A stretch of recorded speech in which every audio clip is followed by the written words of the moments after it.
raise money. We leverage our capital to raise money in the capital markets. We are funded by debt through the Johannesburg Stock Exchange. We have a debt program with the JSE, and we also raise funds from international DFIs. We pride ourselves in our strong governance as an institution, which has, stood us, well, during the last few years, where we've had unqualified audits, and we are globally accredited for the Global Environmental Facility and Green Climate Fund. I'll also touch a little bit more around that at a later stage. Next slide. Okay, just to, in terms of our mandate as a development finance institution, our primary focus is promoting economic development, sustainable growth, human resource development, and institutional capacity building by actually, mobilizing resources. And what we've done, in the last few years, we have also, developed our development position as an institution that also focuses on, current matters that we need to be involved in, which includes the just transition as well. Next slide. Now, our strategy as an institution focuses on development impact in a financially sustainable manner. And I think it is very key that, as an institution, we remain financially sustainable while, achieving development impact. And not only, do we focus on development impact, but also accelerating development impact. As we all know, we are at a stage in our country where, we've experienced COVID, and COVID found us when we were, experiencing difficulty as a country from a growth perspective. Now, as a development finance institution, it is very key for us to ensure that during this time, more than ever, we really focus on ensuring economic development and doing it speedily. And that's why it's important that we really highlight the issue around acceleration. Building a future fit Dbsa, for us to also do that, we have to ensure that as an institution, we are well resourced, both from a people and a technology, perspective, for us to be able to execute on this mandate, because it is a future fit Dbsa that will enable us to be able to then do this. On smart partnerships are key, in terms of our mandate, and collaboration. And I think, when we collaborate, we achieve much more than when we go at it alone. We have developed smart partnerships with our international development finance institutions. We have developed partnerships with the government departments that we service, both from an infrastructure delivery perspective, and also in the implementation of various programs, like, for instance, the DDM. In the last few years, in the last year, we've experienced 2 downgrades. I think go to the previous slide. Thank you. We've experienced 2 downgrades capital market meltdown, credit where some of our clients, found, the environment quite challenging. We had to implement a work from home strategy. Fortunately, the work from home found us ready, because at that time we had already implemented Office 365 to enable our employees to work from home. So it was really a smooth transition, if I could put it that way, in that respect, in line with building our future fit Dbsa. And we've had social unrest as well recently. I mean, from an economic growth perspective, we are seeing a decline in economic growth, and and we're expecting the trade balance to remain positive for now. And I think also in terms of the exchange rate risk, I would like to highlight that more than 30%, I mean, less than 30% of our loan book is denominated in hard currency, mainly the dollar. So we are susceptible to foreign currency risk as an institution. But the good news is that we saw we saw the rand strengthen. I mean, I remember when we finalized last year's financials, we were sitting just over 17, 18 there, and now when we finalized, we were sitting at 14. So the rand has made a comeback. Next slide. And here we provide a forecast in terms of our domestic macroeconomic factors. I'd like to highlight as well that one of the key things that we actually achieved this year, and in the last financial year, as an institution, we have built an in-house economics department where we actually now generating our own economic data. We are generating our own models, and we are also releasing our own opinion pieces.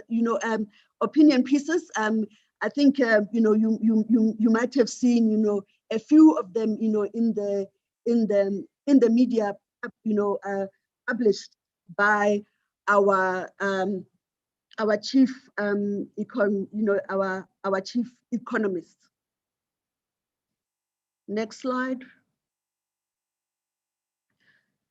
Now, in terms of our integrated infrastructure development approach, and this is an approach that we adopted as an institution when we revised our strategy and we went through our organizational review, where we ensured that when we build Dbsa, it is a Dbsa that plays along the infrastructure development value chain. So as a development finance institution, we don't only focus on financing infrastructure, but we play along the value chain. And that means we plan, and in terms of planning from an infrastructure perspective, this support we mainly provide to our under-resourced municipalities, to actually enable our municipalities to unlock infrastructure opportunities. And we actually have a dedicated team within the Dbsa that does this work, and we also have budget allocation for to be able to also procure any technical experts as well, to be able to develop these plans. And we also do pilot projects as well with the municipalities in terms of proof of concepts which we have done with a few municipalities on asset management and revenue enhancement as well. So it actually goes beyond infrastructure development. We prepare projects. We have a dedicated project preparation division within the bank where we, identify projects, do feasibility studies, and develop programs as well. One of the key programs that we have actually developed within, the division that is actually, a flagship project, preparation program is the SHIP program, that is the student housing program, and the other programs as well that have will now be implemented through the infrastructure fund, which I will touch on at a later stage. We provide finance, that is your loans, and we do project finance funding as well. And in building here, what we do, this is our infrastructure delivery division, where we implement and maintain infrastructure on behalf of government department and state-owned entities as well. And this also, assists, this division also does maintenance of infrastructure as well. In terms of our, the sectors we focus on, and these are the sectors that we refined when in 2012, 2013, when we revised our strategy. Our key focus sectors are water and sanitation, transport, ICT, energy, education, housing, and health as well. In terms of our client base, our main clients are our state-owned entities, municipalities, looking at your metros and your under-resourced municipalities as well. And we also do projects with the private sector as well in the form of PPPs. Next slide. I think I have, I've really, touched on the value chain around, around planning, and this just, provides, a little bit more detail, around the work that we do in planning. And from a project preparation perspective, I've also touched on this. I just like to, highlight what we have achieved, in the last 5 years, where we have prepared over 50 billion worth of projects, as an institution. And I think what is key here, is catalyzation, because as I had said earlier, smart partnership, collaboration is key in us achieving accelerated development impact. And what we do here from a project preparation perspective is to actually de-risk projects at an early stage to enable, crowding in of funding so that the projects can be executed accordingly. Next slide.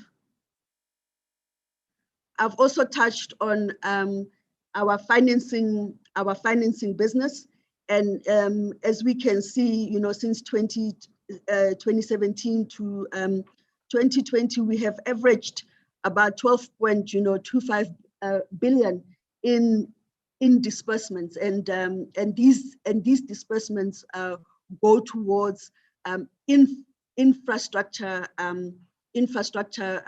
projects, both in South Africa and in the region as well. Now, from an infrastructure delivery perspective, we have, in the last 5 years, we have assisted our clients, which is our state-owned entities and government departments to deliver, infrastructure finance, 16.2 billion worth of infrastructure finance. And I think, infrastructure delivery, sorry. And I think since inception of this specific, division in 2013, 2014, we have managed to deliver over 20 billion in infrastructure.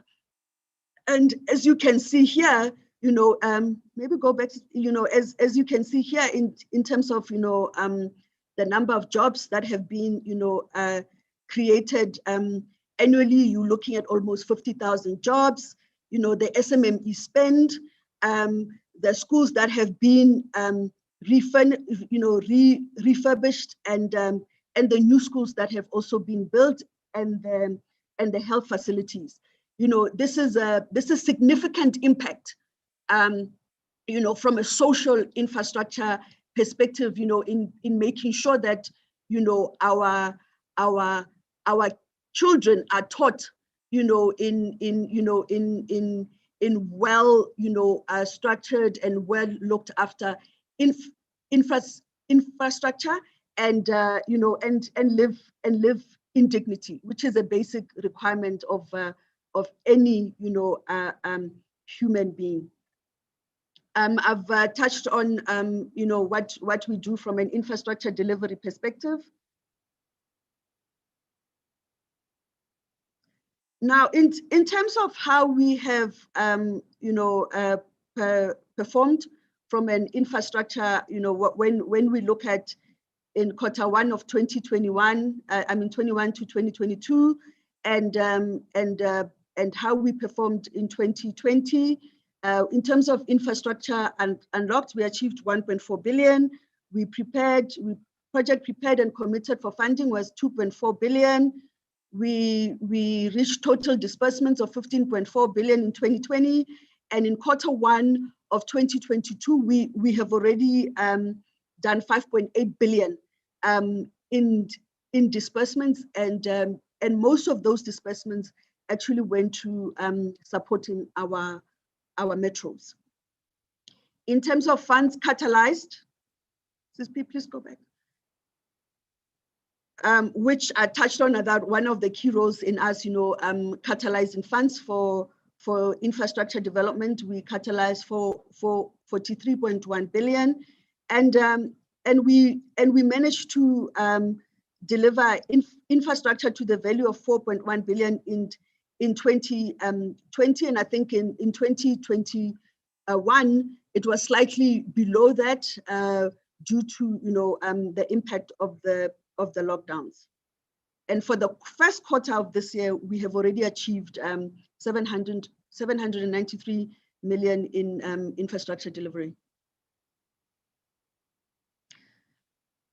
Now, if we then had to look at the development, the disbursements and where these disbursements have gone, in the last 3 years, from secondary municipalities, as we all know, they have limited, balance sheet opportunities, and most of our municipalities, actually cannot borrow as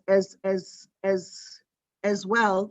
So last year, what we found was that fewer secondary municipalities went looking for funding in the market, but as Dbsa, due to we found ourselves in a challenging position last year from a cost of funding perspective, that was influenced by the ratings downgrade, obviously COVID-19 as well, where there was no liquidity in the market for a period of time. However, things managed to then stabilize thereafter, where we could then, raise funding from our institutional investors. And I think we were also impacted by the land bank contingent risk, which I will also touch on at a later stage. So if we look at the metros, we continue to support them from a disbursement perspective. Our secondary cities, it's on an increasing scale, where when you look at from how it has moved from 2018 to 2020. However, in 2021, it is at it did decline. Our disbursements to the secondary city, where we saw the commercial banks actually, pricing, aggressively to fund the secondary cities. From an economic infrastructure perspective, it has increased from 2018 to 2020, and our rest of Africa business and social infrastructure, as our rest of Africa has increased, and we continue to fund social infrastructure as well. And I mean, from the rest of Africa business, it's a very complex, environment to do business in. However, it is a key, area of business for us as a development finance institution to participate in. And and we did see some of our some of the countries that we that we support facing challenges due to COVID and physical constraints as well. Next slide.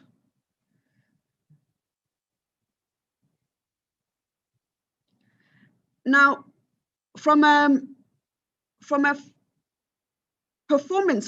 performance perspective, Dbsa has remained resilient through a time of difficulty, from a balance sheet perspective and also from an income statement perspective. If we look at how our net interest margin has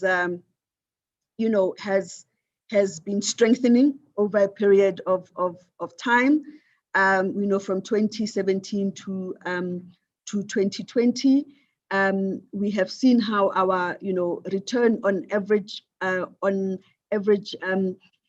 on sustainable earnings has really remained above inflation. And I think this is important for us to actually ensure that we preserve our capital, for us to be able to leverage it for greater development impact when it comes to funding of projects. Now, if you see in 2020, for instance, there's a bit of a decline there where our sustainable earnings is negative. However, our net profit is positive, and there what we then experienced was the impact of COVID-19. I mean, we finalized our financials in September, I think, August, September last year. So we actually had the opportunity to capture some of the forecasted impact for COVID-19 in our numbers. So we then had high expected credit losses for that for the 2020 year, which then resulted in negative sustainable earnings. However, our costs remained, our costs containment remained within acceptable levels as well. And I think in our financial strategy as an institution, we really ensure cost optimization as an institution, even as we embark on our future fit Dbsa journey. Cost optimization is actually top of mind.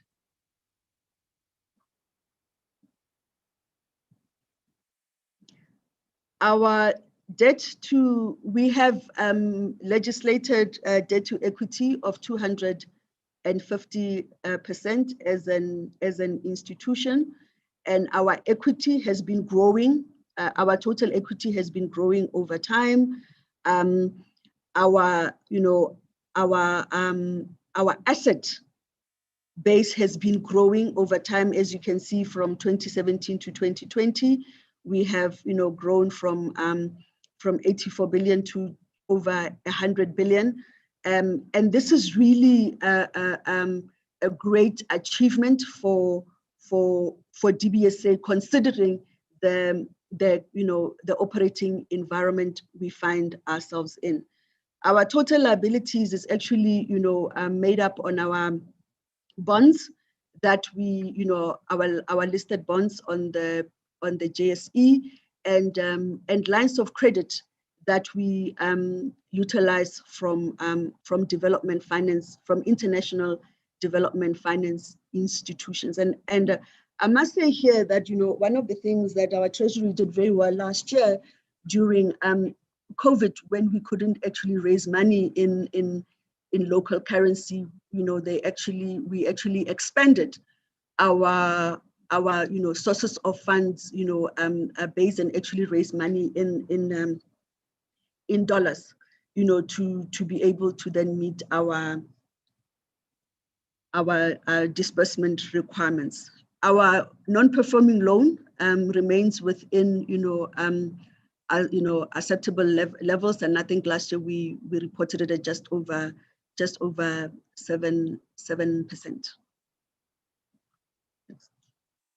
Next slide. In terms of development impact and what we achieved, these are the numbers in terms of the jobs that have been created, the learners that benefited from the new schools we built last year, and the household 154,000 households that benefited, and 2.4 billion in value of infrastructure delivered by Black-owned entities, and 1,301 SMMEs and subcontractors that were employed in the construction of projects, just to highlight a few of the achievements indicated on the slide.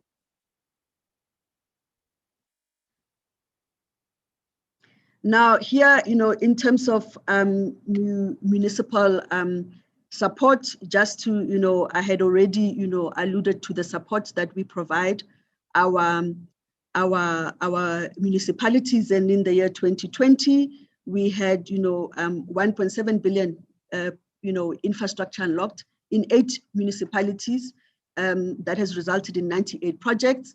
And in 2021, it's 1.4 billion in 14 municipalities, and this has resulted in 278 infrastructure projects. And and in terms of households with access in municipalities to water, electricity, roads, and jobs created, those numbers are provided at the bottom here, where we can see that from a water and sanitation perspective, we had 145,000 in 2020, and 2021 it actually increased to 149,000 households, and from a roads perspective went from 6.2 kilometers to 32 kilometers, and the number of jobs have also increased. Now, in terms of lending, these are the number of the approvals and the commitments and the disbursements that we then achieved in the year 2021.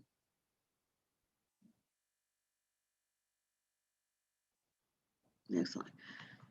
Now, from a DDM perspective, we actually have to check out who is on the line as well, who will be taking any questions on the the DDM.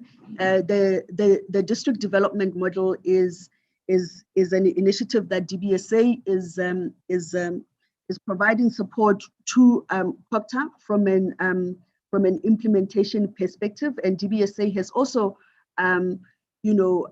provided some funding as well to the initial operationalization of the DDM office. The project management office and district hubs have been established and are fully functional, and I think this is a key achievement, and the reason I say that is this office was established and set up during at the height of lockdowns, where everything from interviews to actually onboarding the team in the office was actually done online. So our human capital division put a lot of effort in ensuring that this specific office was up and running to be able to then deliver on the requirements. In terms of the one plans for OR Tambo, Waterberg, and eThekwini have been completed, and the public consultations are underway. And the one plan model for the information and decision support management system, this is expected to be completed in the latter part of this year. And then in terms of the draft local economic development plan, this has also been completed. And the employment of staff for the National Disaster Management Center, this was also done by the Dbsa to then be able to support our to support COGTA during this time. Next slide. Now, one of the key initiatives that we started developing as an institution, was to see how we can, stimulate the township economy as an institution, and not only from an economic perspective. Because remember, going back to the definition of our mandate, we talk to economic development, we talk to skills and human capital capacity development. Now, in terms of the development laboratories, we call them DLabs.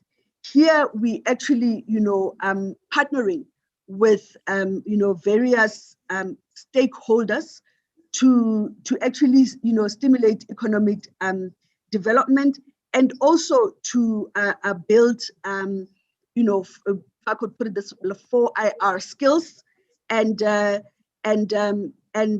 this, has been done through the DLabs program. We currently have implemented 2 sites, one in, and these were our pilot site, one in Jabulani, Soweto, and one in Westridge, Mitchell's Plain. I know that, the next ones that we, because here it was a pilot stage, we are looking at, expanding this, and also, doing a pilot in a rural, environment, so that we can, start gathering data, so that it then, enable us for a bigger rollout. Now, if we look at, how, what we have achieved so far in Jabulani, Soweto, we have, trained 310 students, created 70 jobs, and as a Dbsa, we've put in 16.7 million in this specific facility, and you can also see what we have achieved from a training perspective and SMME support in the Mitchell's Plain area as well. And when we talk to, for our skills, we're talking, skills like coding that we, providing, to the youth in those communities, because these are critical skills, in terms of the knowledge economy, that's been that's currently being built, and these are relevant skills that are required for for economic development as well. Ms. Mosako, you're close to 45 minutes. How much longer would you need, do you think? Next slide. Hello, Ms. Mosako? I'm just checking, are you close to 45 minutes now? How much longer do you want to have? No, I mean, really, we have to have an engagement. We normally allow 45 minutes, but yeah, I think, Chair, maybe give me another 5 minutes. Yeah, 5 minutes is fine. Thank you. So that we can have an engagement. Yeah, no problem. Fine. Okay, I'll quickly, squeeze through the rest of these slides. I just want to touch on the just transition framework that we have developed as the Dbsa, and obviously, yeah, that'll be good. Yeah, the framework is underpinned by the IRP, and it is a key framework, that will inform our investment decisions going forward as an institution. And I think our key focus here is to minimize the impact from an economic perspective of stranded asset, to ensure that we also create opportunities for new industries to be developed, and and embed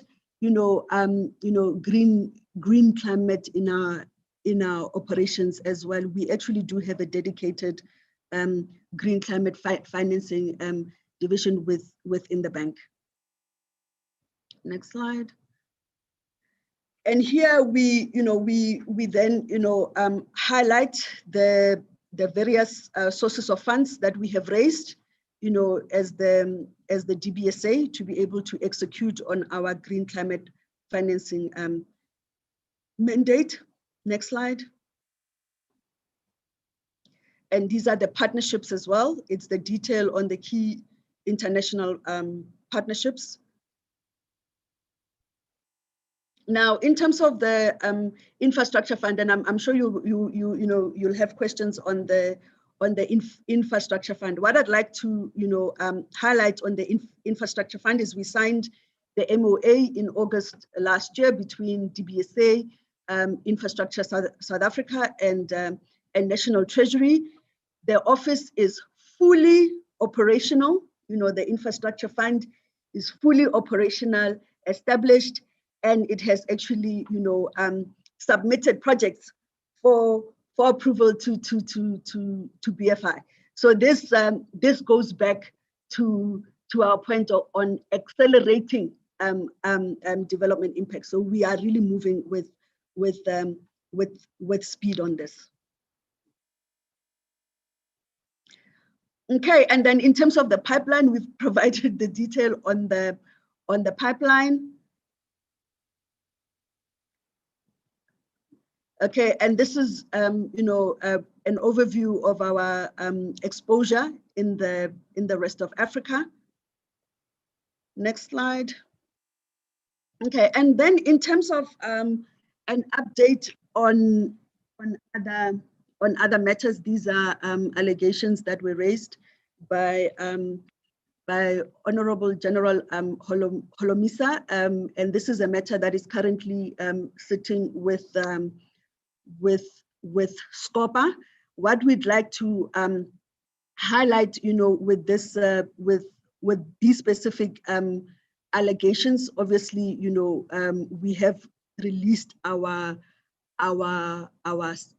media statement on this issue that these, allegations are unfounded, And we have gone through, you know, a forensic investigation on this, where the outcome of the investigation, though, you know, it raised, you know, some gaps, you know, in terms of things that we could have, you know, done better from a process perspective. There was no, it didn't found, there was no fraud or corruption. And that was the conclusion of the investigation. Next slide. Yes, I've already, you know, highlighted here that there was no evidence of conflict of interest, collusion, or fraud on these transactions. Next slide. And in terms of the board, you know, in terms of the victimization when it came to board appointments, and I think we stated this categorically that, you know, the appointment of board members was done in a fair and transparent, you know, manner. So really, you know, this was, you know, one of those where we, you know, we're really outright in saying that we really, you know, followed process as approved by the minister at that time. You know, just as much as, you know, so that is on the board members. And this is just an update on, you know, this is just an overview of the robust investment process that we undergo as a financial institution, that highlights our strong governance and decision-making process when it comes to investment decisions. Now, Chair, before I close, I quickly want to, you know, touch on the land bank contagion effect, you know, and this continues to, you know, impact the Dbsa negatively from a fundraising perspective. You know, where we have found ourselves having to look to, you know, raising funds in euro and US and USD, and obviously this has put, you know, a premium on our pricing as well. So it is a matter that, you know, I know that, you know, there's efforts in resolving, you know, but we just wanted to highlight, you know, how it's actually impacting us as a, you know, as a financial institution. Next slide. This is all the initiatives that we, you know, that we implemented during COVID. We, you know, we actually put aside 150 million in the year 2020 to address, you know, to address COVID. We supported the National Disaster Management Center to the tune of 15 million, which I touched on earlier. We actually collaborated with the CSIR, you know, to increase testing capacity and to, you know, and to develop a ventilator prototype. We supported our SADC member states as well, and provided isolation pods. Next slide. Now, with the recent social unrest in terms of how it has impacted us, you know, we are currently, you know, implementing 631 projects, and you know, there was no significant impact, you know, reported, you know, during that time. However, as the Dbsa, we will continue to support our municipalities, you know, during this time to enable quicker reconstruction of damaged infrastructure. And we are currently in discussions as well with our you know, our sister DFIs on how we're going to be supporting SMMEs. Now here, you know, what we would like to highlight here is that, as a development finance institution, we are expected to play, a counter-cyclical role during times of difficulty. One of them, being, COVID in the last year. But what we found is that there was a lot of support, provided to the financial sector, to the commercial banks, during the time, where guarantees were provided, quantitative easing by the Reserve Bank. However, just as much as we are expected to respond, during that time, we had to actually, find ourselves relying on our own, resources and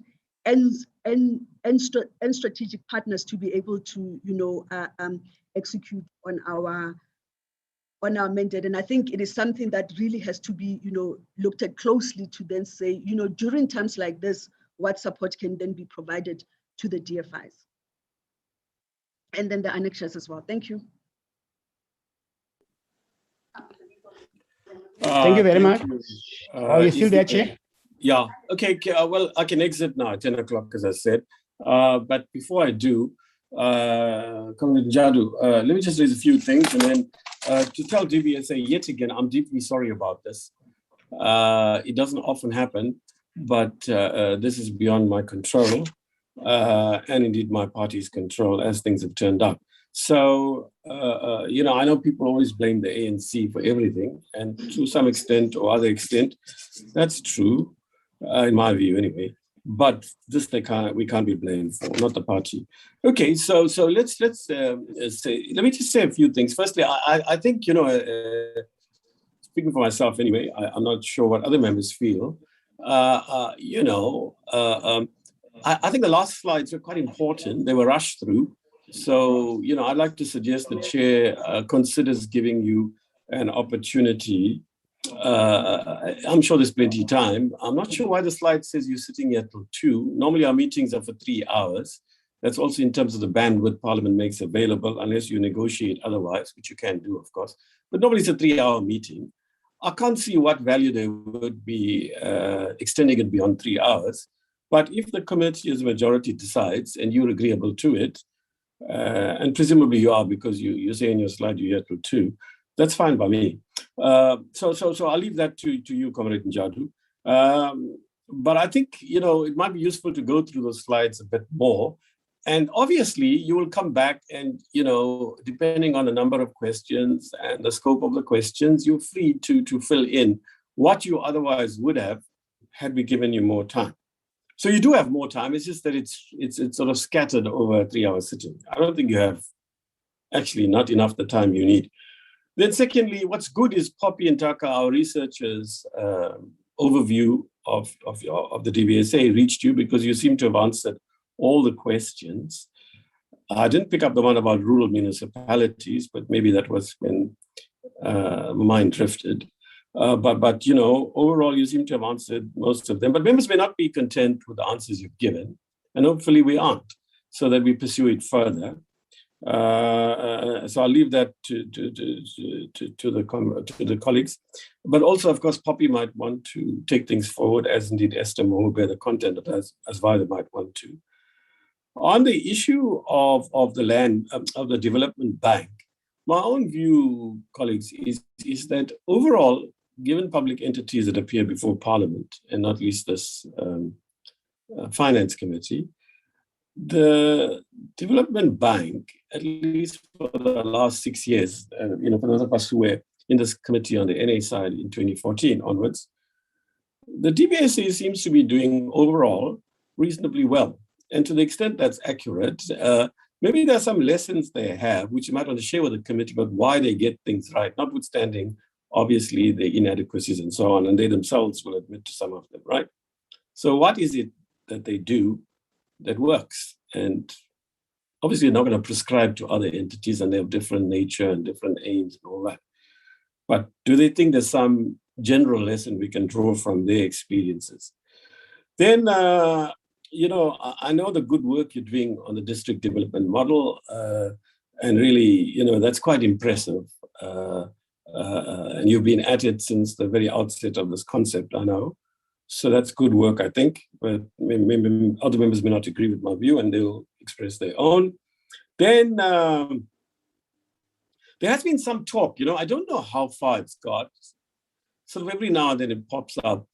I think even in this committee, you know, about, you know, the Land Bank and Dbsa sort of somehow, well, cooperating more effectively towards possibly one organization being created.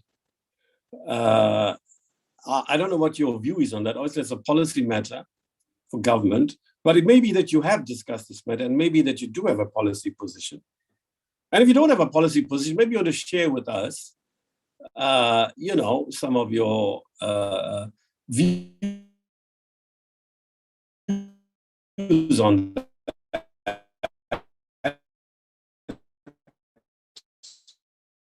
And please vacate and once again apologize to Dbsa in particular, but also to colleagues. But we've all been in this position sometime or the other. But more to Dbsa, my sincere regret that I can't stay. Poppy or Esther or both, can you, you know, as far as the questions I've put, can you just note the answers and do me a short note that you can send to me in the next 24, 48 hours?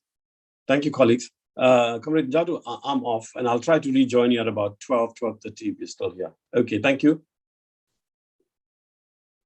Thank you very much. Thank you very much, Chairperson. Good morning. Good morning to all the members and also to the team Dbsa and also the admin team for the Finance Committee. Thank you very much, and thank you, Chairperson, for the input, and also that we receive a report from with this meeting. It's a briefing of in terms of the oversight of the Finance Committee on the impact of the COVID-19 and the recent civil unrest. So a number of things have been said through the presentation, whereby we will allow members to come in and make inputs, and I've just picked up few things in terms of the issues that was raised in terms of the performance of the performance report, the district development model, the development the DLabs. I think the number of important points that was being made, the infrastructure fund, and then the last I want to agree with the Chairperson on the last slides. If possible, after we have engaged and also members, maybe there's still more that the Dbsa team want to say around the last points in terms of the COVID-19 impact, the recent unrest and so things, which was the last slides. But now we will first allow members to come in. Are there any hands, Nkuleko? Yes, Mr. Njadu, I've got Honorable Tutoit and Honorable Muletsane. Honorable Tutoit, Honorable Muletsane. Any further hands? Those are the only two hands that I see at this point in time, Chair. Okay, thank you very much. In the following order, Honorable Tutoit. Thank you, Honourable Chair, Honourable Members. Thank you for the presentation. I would have liked if more time could have been spent on the last part of the presentation from point G5 onwards.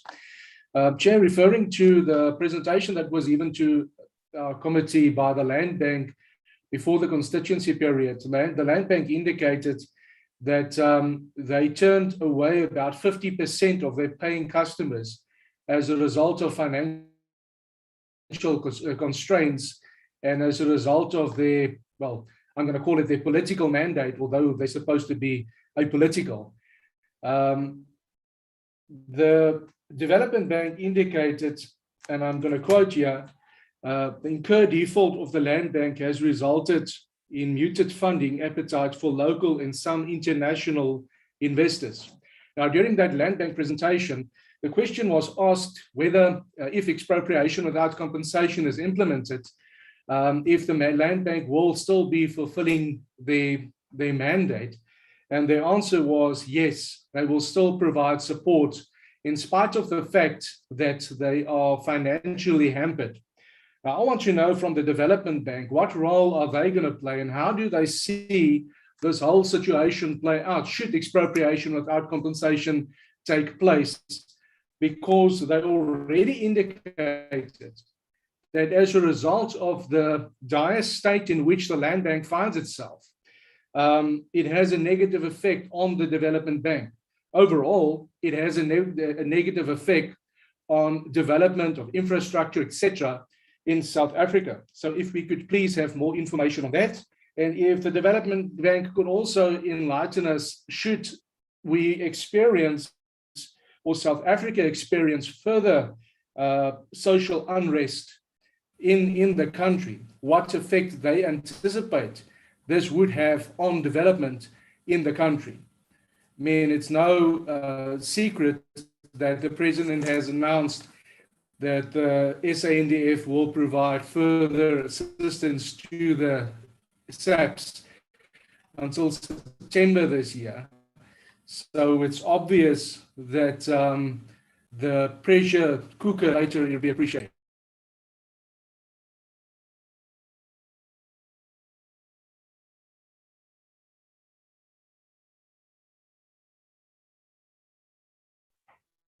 Hello, Mr. DeTwait.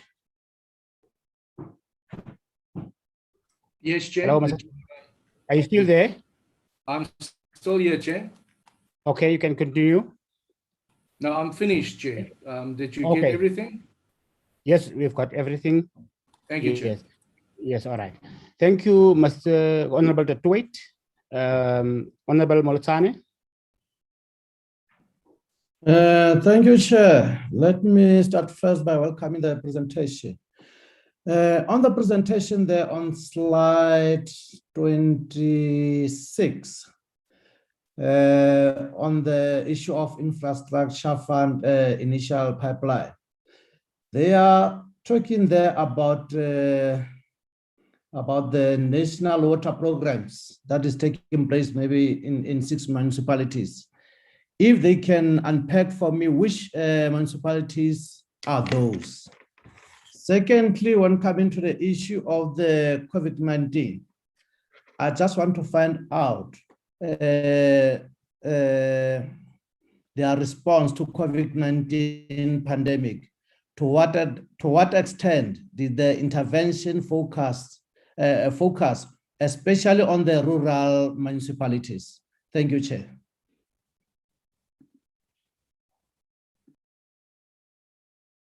Thank you, Honorable Molotane.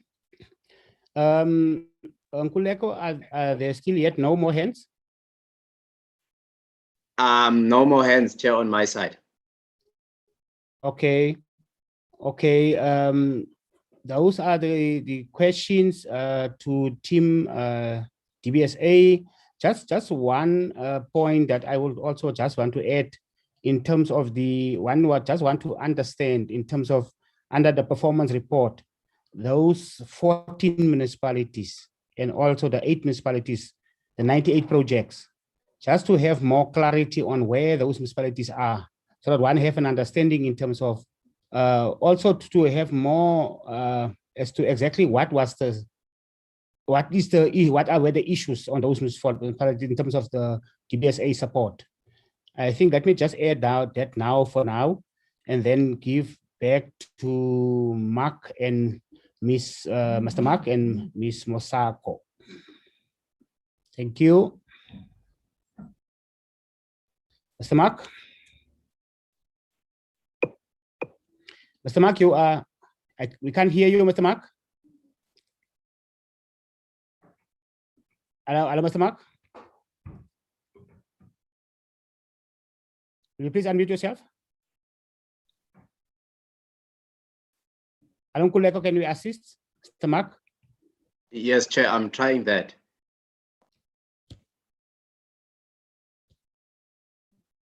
Ms. Mosako, can you come in? Okay. Thank you, Chair.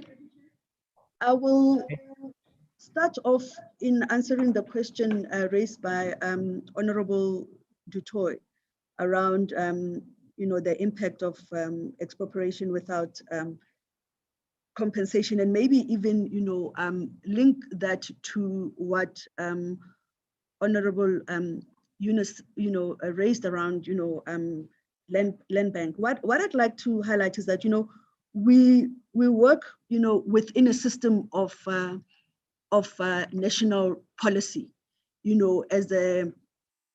as a state-owned entity, and that is really what drives most of our activities, and in the event of and we do collaborate with land bank. However, in the event that there's intention to actually consolidate, if I could put it that way, merge land bank and the Dbsa, that is something that would have to be a decision, a policy, a decision and a policy position that will have to be driven by our ministry, that we both report to, and obviously underpinned by by economic policy as well. Now, in terms of expropriation without compensation and how that would impact us, I think it's good to highlight here that land bank plays a very significant role in the agriculture space, and enhances food security, not only for South Africa, but also for the region and export purposes as well. And I think from our perspective as a development finance institution, we will continue, as the Dbsa, to provide, bulk infrastructure financing to be able to enable sustainability and growth, in this specific, sector, and that is, our role currently, and that is a role that we will continue, to play as the Dbsa. Now, the question that has been raised, as well on the IF, on the COVID initiatives that we embarked on. I've already stated the support we provided, the NMDC, the testing capacity we enhanced together with the CSIR, the isolation pods that we provided, and what we also did is we also the other question was around how did we support the rural municipalities during this time. We provided treatment works, we provided energized boreholes. I think it was to the tune of 40 boreholes that we provided. We also provided water tankers as well to those municipalities. Another thing that we did, and this we supported the Department of Education, through our infrastructure, delivery division. We actually, managed to, quickly, respond, in addressing water and sanitation challenges, in the schools.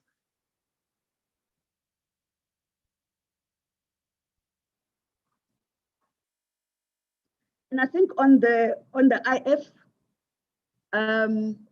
IF pipeline, I will hand over to the Chief Investment Officer of the Infrastructure Fund, Mohale Rakate, to respond to the question on the IF. on the infrastructure.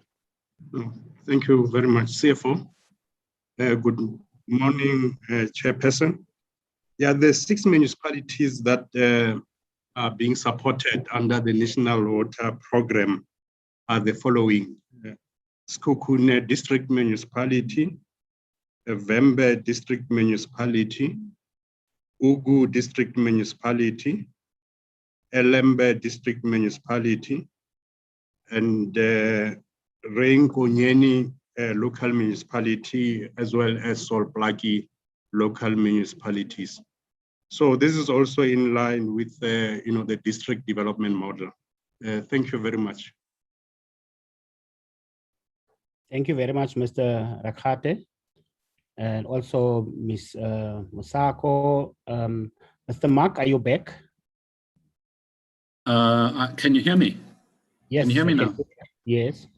Okay, good. Thanks very much. Sorry about that.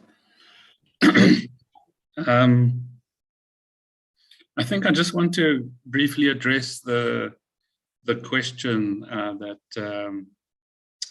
Honorable Yunus Karim raised concerning lessons for other SOEs.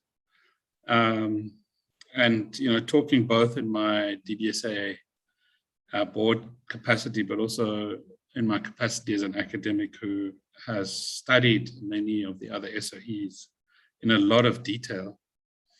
I think there are three factors here that I think are relevant. The first is there is very little evidence of problematic political interference in the Dbsa. Our minister is the Minister of Finance, and over the years, I think on the whole, we've managed that relationship well. And that is not always true for some of the other SOEs, and I'm talking now in my more academic role.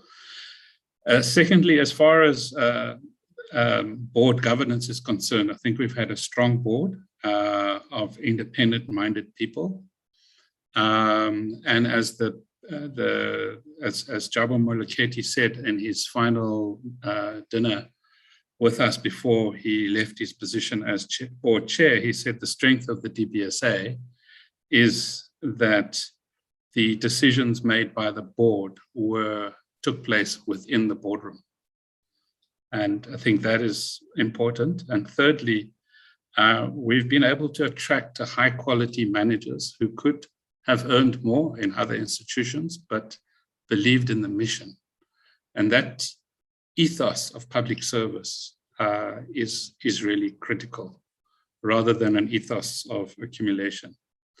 And I think those three factors are worth considering in the response to that question. As far as the question about the Dbsa Land Bank merger, I don't recall discussing that at our board meeting, and I don't think we can say we have a view on this matter. I would just say, just in my personal view, that a solution to a problematic institution is not always to merge it with a good one. But that is a general point and may not be relevant to this specific context. So, I think we should remain open to the conversation, but I don't think we have a view on the matter.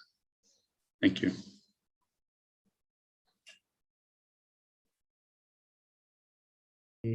Thank you very much, Mr. Swingling. Yes, Mark Swingling.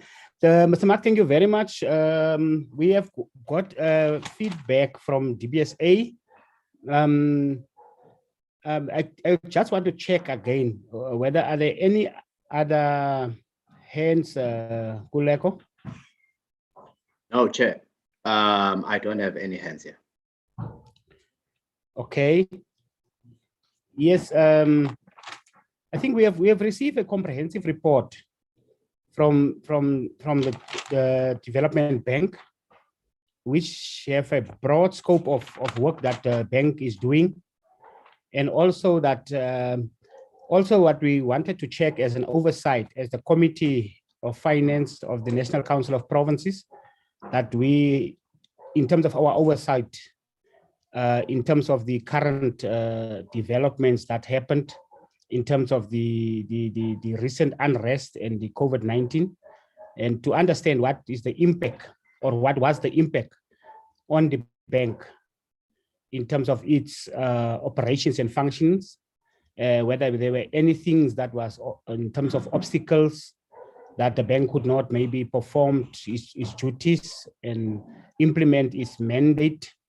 So the briefing for today is for us, in terms of our oversight, to understand as to what the impact was, as many committees went out is going out in this few days in terms of doing oversights. So we are also doing our oversight as the Finance Committee. So we have got response from in terms of the questions that was raised. If there are any other questions, can we again open for members to raise questions, clarities, anything that the members think that the bank had to address us. And then also, I think if the bank, there's anything on the last slides that you think that you was under pressure on time, we can still give you an opportunity to go back to some of the issues that you think that you would want to touch, that you maybe rush through. And then we'll be appreciated if you could get that also. I think there's a slide that is coming up. If there are not yet any hands, then we'll immediately then give over to Dbsa to take us further in terms of any issues that they think of importance that they would want to raise with the committee. Thank you.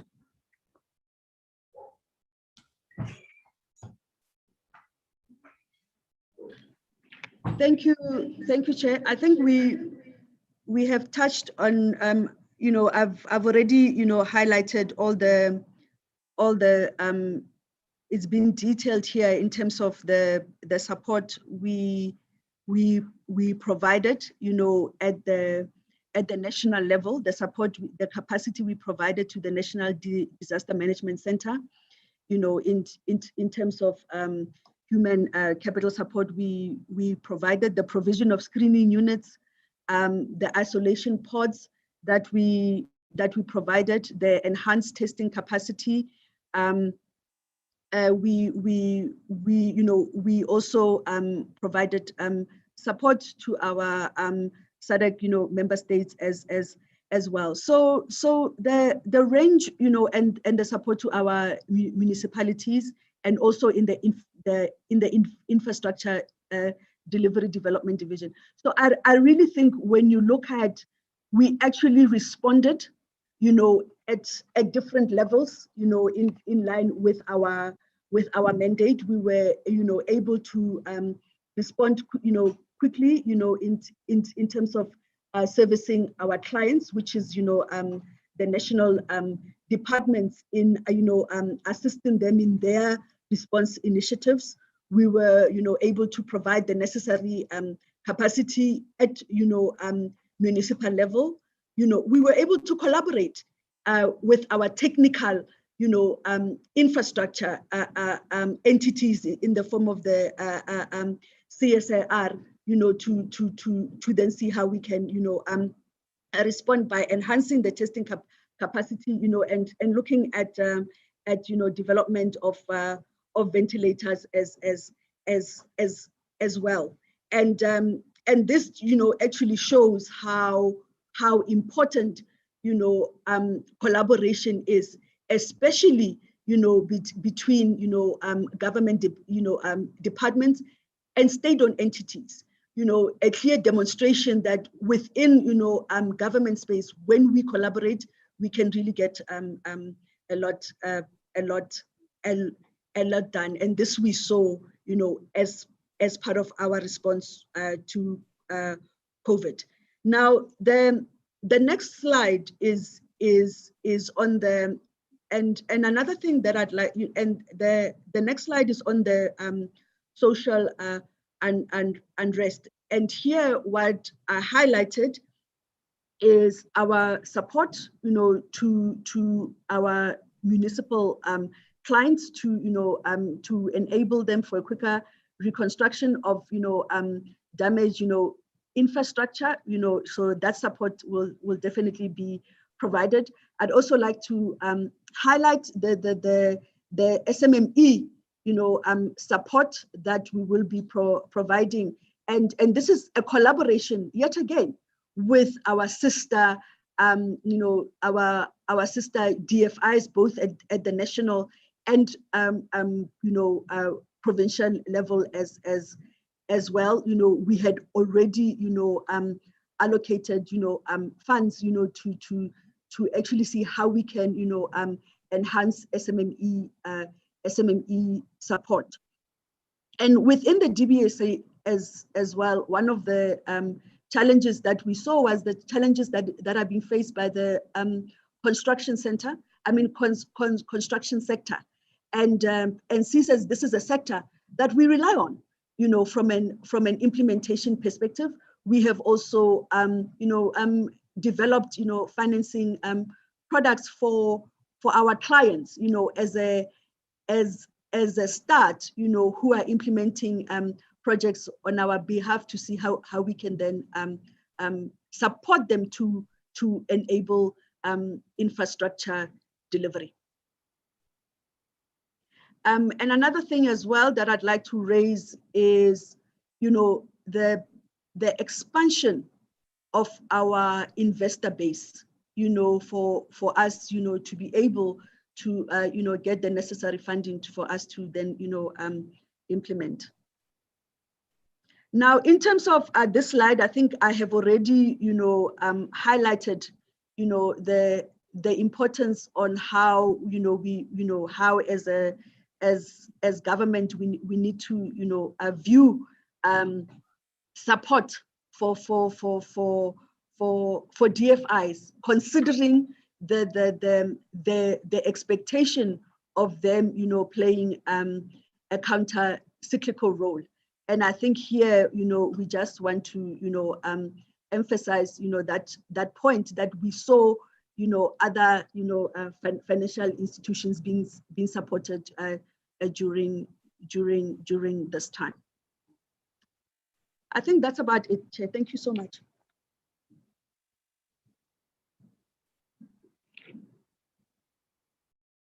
Thank you very much, Ms.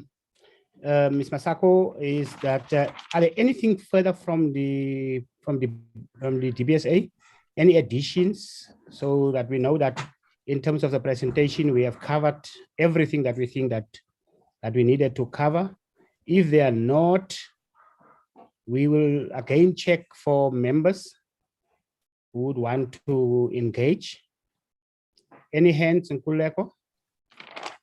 No, Chair. Chair, if I may just very briefly respond to Honorable Du Toit. Yes, pleasure. Thank you very much. You're welcome. So the question was a kind of indirect one around starting with the negative impact that the land bank situation had on us. That is correct. In particular, when it came to accessing our traditional source of funding, and our funders became quite nervous as a result of what happened to the land bank. Exactly, I am very ignorant about the relationship between the land bank situation and the expropriation without compensation policy. But the question seemed to imply that if that went ahead, it could make the land bank situation worse, which in turn would negatively impact on us. I don't think we have a view on exactly what that relationship is, but obviously what we can say is that many of our development projects with municipalities, in particular the smaller municipalities that are the epicenters of rural economies. Anything that happens that is negative in the rural economy will affect what we can do with those municipalities. And whether expropriation without compensation will be positive or negative, that's not something we have a view on. But I think what we can say is that anything that has a negative impact on the land bank's financial future, that could make the current situation worse, that's problematic for us. Obviously, land is not the only issue in rural economies.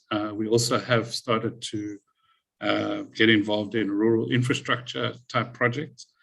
So that has a kind of indirect impact on agriculture. So yeah, I think that would be our response to Mr. Du Toit, Honorable Du Toit. Thank you. Thank you very much, Mr. Mark. I think let's take another round to check, Kuleko, whether there are any other hands from the honorable members. No, Chair. I saw Mr. Mohale Rahate. I'm not too sure if his hand was up or it was a mistake, Chair, from Dbsa. Mr. Rahate? It's a mistake, Chair. Apologies. Okay. No, thank you. Yeah, I think we have double checked. We have double checked on the engagement of the members to the presentation that was made by the Development Bank of South Africa. Yeah, as we have said at the beginning when we started the meeting, that the purpose of this meeting is for the committee to have an oversight over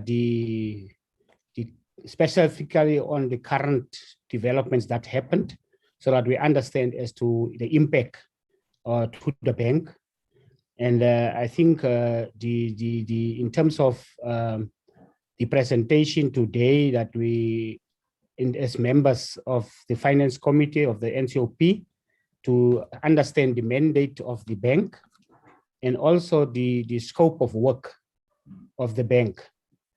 And then from the team Dbsa, that the presentation was very detailed and it was specific to the issues that the bank is in terms of its operational, how dealing with the issues, the interactions and engagement, the specific that I'm very interested in terms of the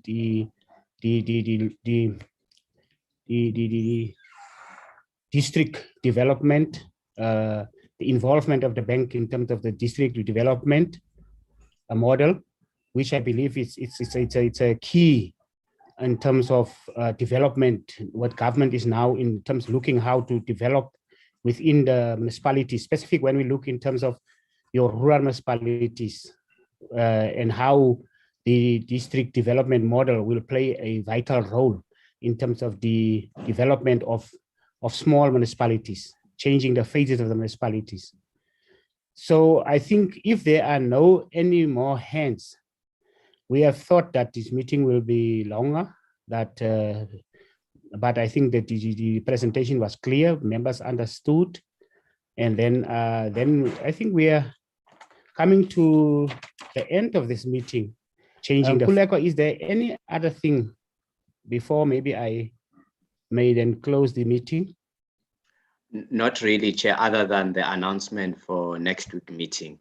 Next week, we are having a briefing from National Treasury on the impact of the recent civil unrest.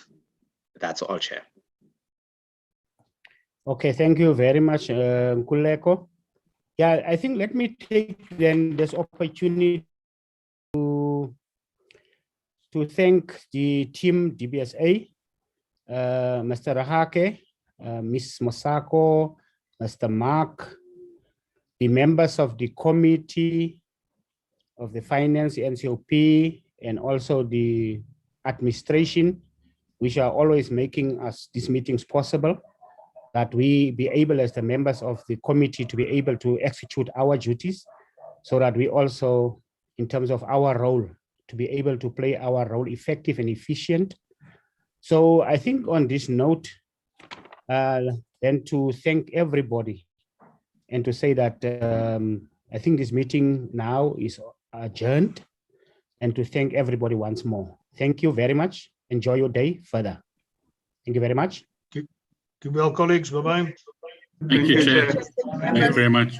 Thank you, Chair. Thank you. Bye. Recording stopped.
your job, you cash out everything.